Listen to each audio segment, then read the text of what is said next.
আপনার কপালে আপনার ভাগ্যে যিনি আছেন তার জন্য সবটুকুন ভালোবাসাকে আপনি জমিয়ে রাখবেন। আপনি জানেন আপনার জীবনে বৈবাহিক জীবনে একজন সঙ্গিনী আসবেন, এটা এক্সপেক্টেড।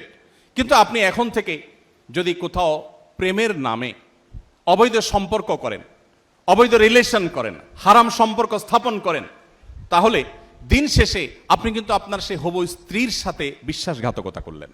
একজন নারী হিসাবে আপনি যদি কোনো ছেলের সাথে অবৈধ সম্পর্ক করেন জাস্ট সময় কাটানোর জন্য, জাস্ট টাইম পাস করার জন্য, তাহলে আপনি আপনার সে হবু স্বামীর সাথে বেঈমানি করলেন, আপনি তার সাথে বিশ্বাসঘাতকতা করলেন।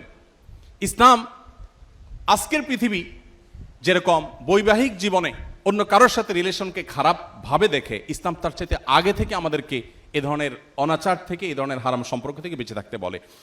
গোটা পৃথিবী বলবে আপনার যৌবনকে আপনি এনজয় করেন, আপনি যৌবনের উচ্ছলতায় হারিয়ে যান, আপনি ভোগ করেন।